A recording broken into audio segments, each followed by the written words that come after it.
Hi there, my name is Mr. Doyle, and this is a great undertaking. I'm currently working my way through all of the screen adaptations from Stephen King's collection of short stories, Night Shift, and in this video I will be taking a look at the 1995 movie, The Mangler.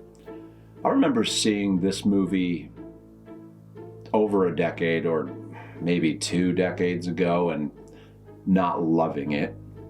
Let's see how it holds up 25 years after its release. History and background. The Mangler was directed by Tobe Hooper of the Texas Chainsaw Massacre, and he was also the director of the original Salem's Lot TV series, and he also co-wrote the screenplay for The Mangler. The movie was filmed in London and South Africa. However, the film takes place in the state of Maine, as many King stories and films do. I wasn't able to find any information regarding the budget, but the film bombed at the box office, making just over $1 million, like $1 million, just $1 million. To put things into perspective, Children of the Corn did over $14 million at the box office 10 years earlier, so it's safe to say The Mangler didn't have anywhere near the same amount of hype. The critics of the era had a field day tearing this movie apart, which sure seems to be an ongoing theme for the movie adaptations from Night Shift. Here are all of my favorites, all of which are entirely brutal. Richard Harrington of the Washington Post wrote, quote, "The Mangler is ludicrous from start to finish, its plot lines dangle, its effects fail to dazzle, and the acting and directing are uniformly bad. Even the least demanding of genre fans will be hard-pressed to tremble in its presence," unquote. Mark Savlov of the Austin Chronicle wrote, quote, "Perhaps it's time for Tobe Hooper to hang up his light meter. After a string of disappointments culminating in this silly waste of time, it's hard to care if horror's golden boy carries on or not," unquote. David Kroenke of the Los Angeles Times wrote, quote, "Consider for a second what you might honestly expect from a movie called The Mangler. Well, it doesn't even aim that high," unquote.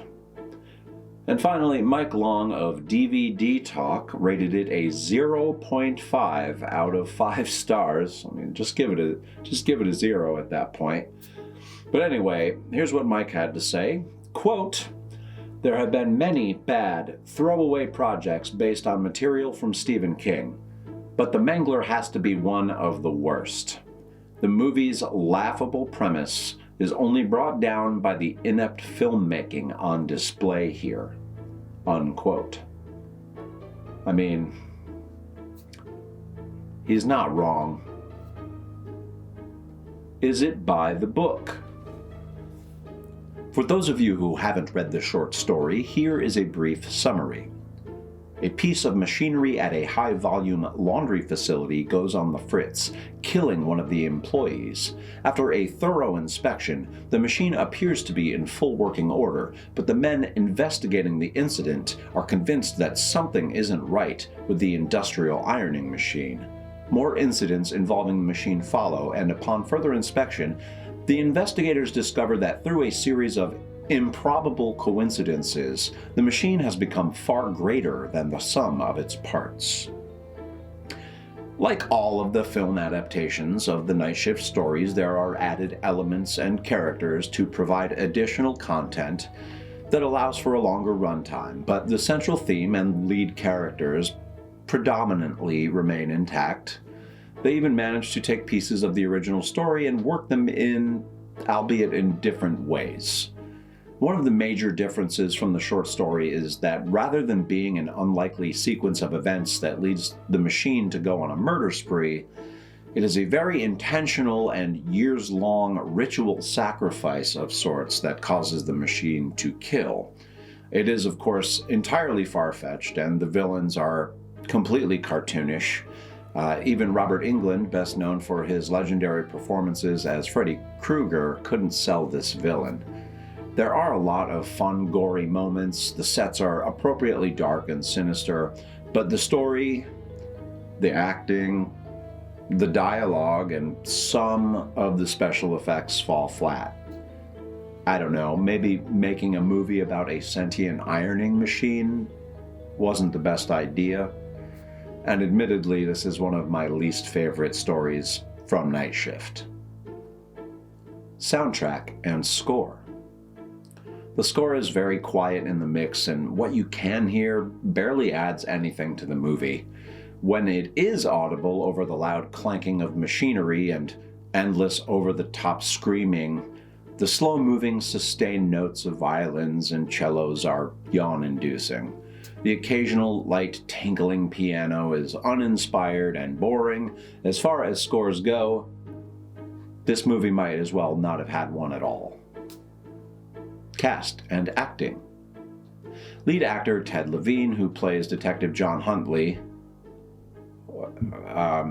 or Officer John Huntley, I don't know, he's some sort of plainclothes cop. He actually does a surprisingly decent job.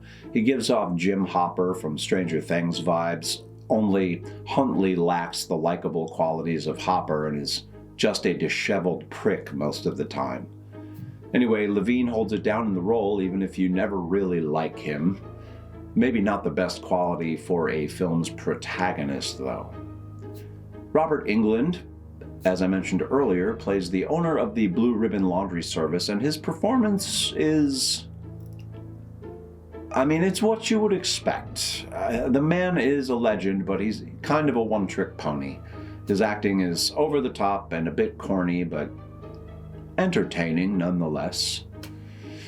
There are countless other actors and actresses in this movie who are straight up terrible. Most performances are laughable, and it really brings the overall vibe down.